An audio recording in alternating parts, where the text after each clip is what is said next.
Hey, Mario Duarte, I'm the CISO of Aembit. Just really glad to be here. Thank you for the opportunity. I'm going to speak to you today as a believer in the product, okay? But I'm also going to walk you through my experience as a practitioner, as a CISO practitioner at Snowflake, and how we arrived at Aembit in the end.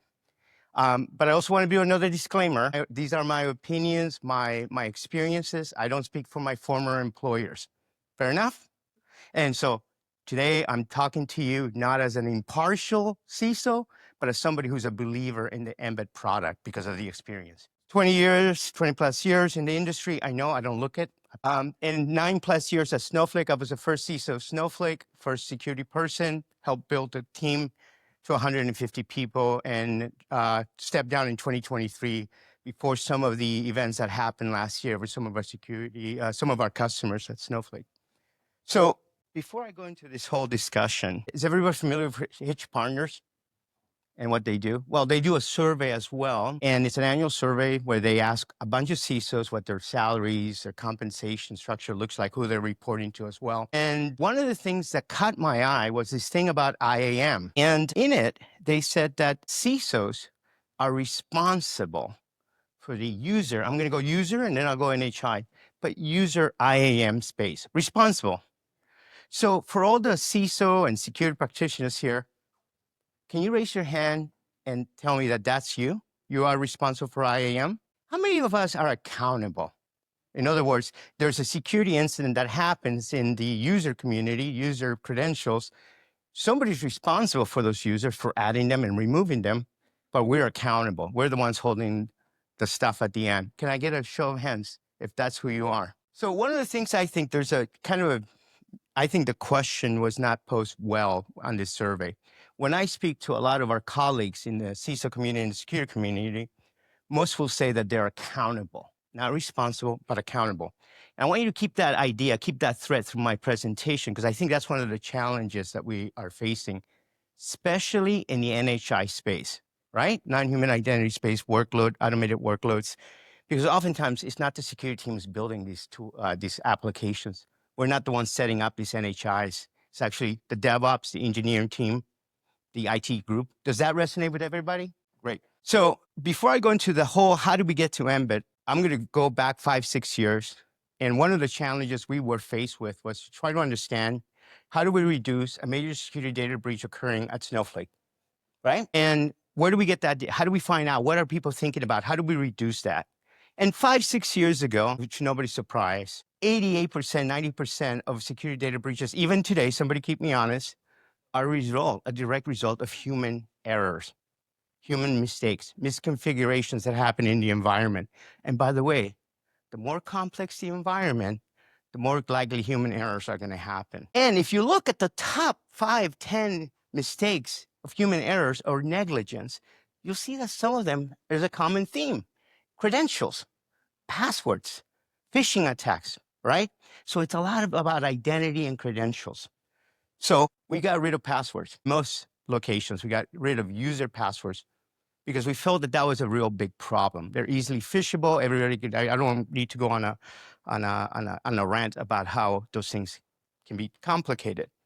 But we also did some, by getting rid of passwords, we used enclave technology. I'm sure you're all familiar, right? More modern technologies, laptops and phones, smart devices have an enclave chip.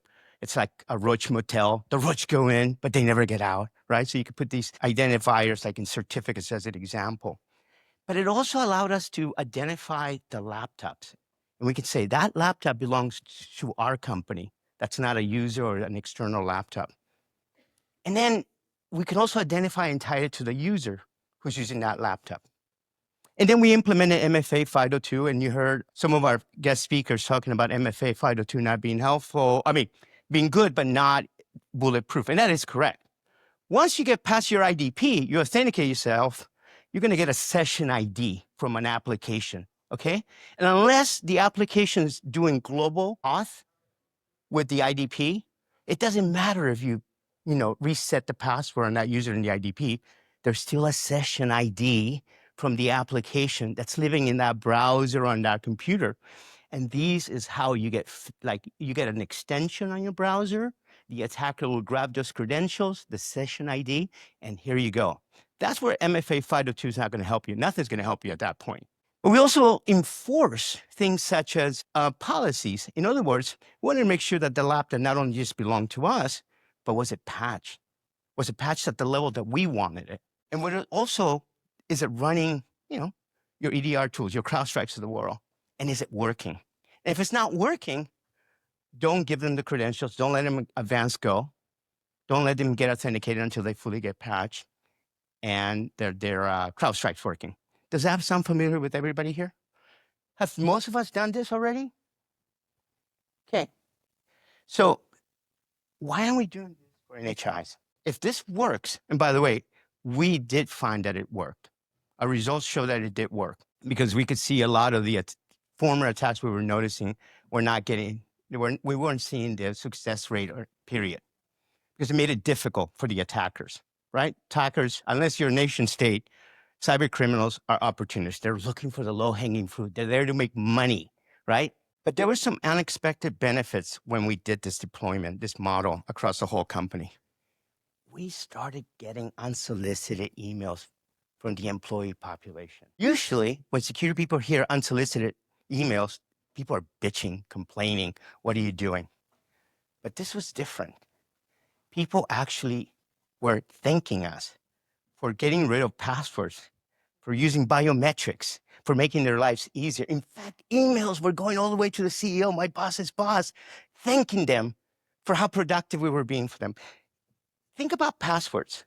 We've freaking changed. We have these password policies that mandate our user community to remember X number of characters, complexity of characters, and then we have to change them every 60, 90 days. Imagine how that is for non-human identities. If we were having problems with humans, and by the way, we use password managers. My goodness, I gave them everything to make it easy for them. But still people were complaining once you used passwords.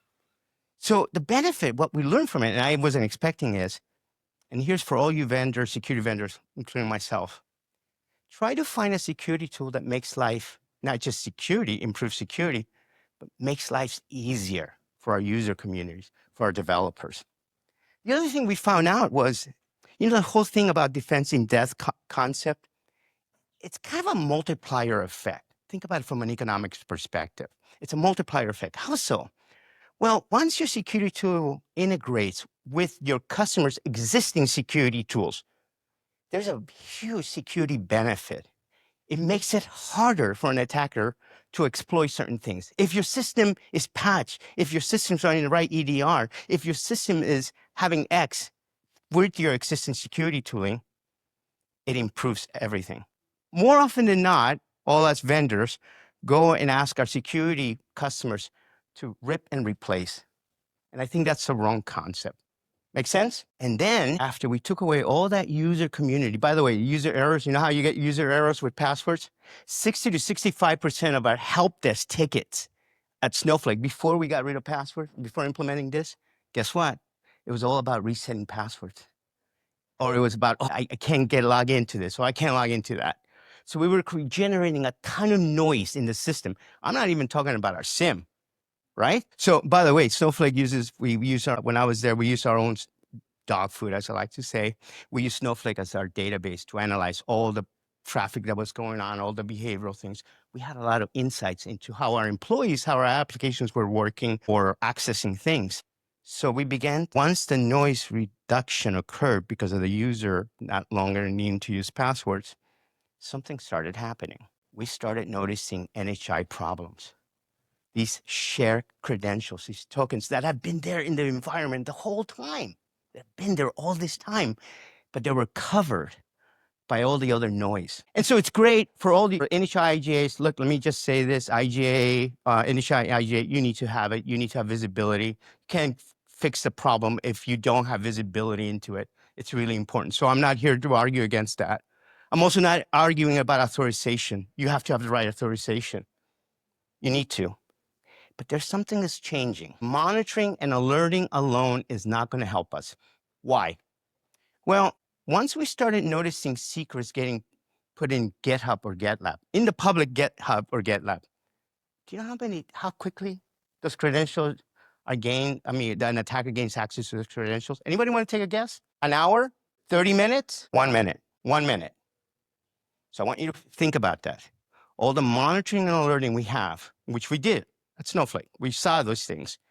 How quickly can we go and change it? How quickly we can rotate? And I heard somebody said 5 days. One of our previous speakers said 5 days. I would argue 5 days is nice. It's longer, much longer. So we need to become more preventative. But in order to do that, we need to make devs' lives easier. I heard, by the way, training. I think training helps. But training doesn't help. By the way, we did training. We programmatically contacted the employee whenever they made a mistake, says, hey, here's a policy. Don't do this, do X. Got it. In order for training to work, the behavior, the training needs to occur within an hour of the event happening. Got it? If it takes 5-10 days before the employee gets the training after the event has happened, after the action, it's worthless. I'm not making this up. You just look it up, the data, look at the science and behavior, people behavior. Has anybody read Atomic Habits, the book? Right? And I'll add another one. Any of you guys have kids and ladies have kids? All right. So I have a teenager, 2 teenagers, and one of them is just a total messy person with her room. And every so often I'll go to her and I'll say, can you clean your room? And they clean it. And it looks beautiful. You're happy. My goodness, I did a great job. What a great dad I am. 2-3 days later, what happens? Back to being messy. Okay? So with training, not only do you have to get it done quickly after the behavior has occurred, you also have to make it a habit. How many developers do you think have a habit of thinking about setting up the right credentials for their automated processes? Really? How many? So the key here is training helps, not disregarding it, but we need to make it easier. I've heard a lot of security practitioners here today talk about making it easier for the developers. And I asked you that question earlier, is IAM our responsibility or are we accountable? I think we're accountable, we're not responsible. That means we depend on our engineers, we depend on our developer colleagues, we depend on our IT colleagues. So we have to go tell them, hey, you need to go fix this. Look what you just did. So what do? They maybe do a Band-Aid, maybe they listen to you, but they say they do, and they'll fix it later. But they never fix the crux of the problem, right? So I'm gonna pass on because I got 5 minutes. So why are developers having this problem? The reality is it's freaking complex. Now, if we were just dealing with one cloud provider, one account deployment or 2 deployments, maybe it would be easy. But the reality is not. It's multiple deployments, multiple SaaS applications. Complexity creates problems, mistakes, and human beings are going to do this. And developers, last time I checked, are human beings writing this sort of stuff that's going to create and generate problems over and over. And this is why we chose Aembit. Okay, Aembit got us out of the credential management. Get out of the credentials management. Get out of the password management. Get out of those secrets, and focus on the workload. Focus on the actual identity of the workload. And then you can ask the workload, can I connect to my existing tooling, my existing applications, security toolings, let's say Wiz, I know, and CrowdStrike, right? What if you can say to that workload, are you patched? Are you using Wiz? Is your CrowdStrike working before it gets a credential? This is what Aembit can do. So it integrates with the existing security toolings that you have. It creates that user experience, but it applies it to the machine, to the workload. Secrets, we can help you with secrets. We talk about rotation, but hey, just remember this rotations thing. It's kind of like password policies. You got to rotate every 60, 90 days or a year. It's going to create problems. You need some form of automation. Aembit does that from end to end. We'll take care of that. So since I have a few more minutes, we don't have time anymore to be reactive. We need to be proactive. But if you're going to be proactive, we're going to need help from our developer friends. And if we're going to need help from our developer friends, we need to make it easier for them to integrate. Integrating is easy. You know what's hard? Maintenance. You also have to think about maintenance, right? Because you don't want to interrupt your developer community. You don't want to interrupt their work. And use your existing security. Mandate from your vendors, security vendors, mandate that they need to integrate with your existing security toolings, make it stronger. So when you go to the board, you can say, look, our investment we made is actually paying off even more now. Well, thank you, everybody. Thank you, Mario. Thank you for sharing all of your knowledge with us. Okay, so if you remember about the AI that I told you earlier, again, there's no way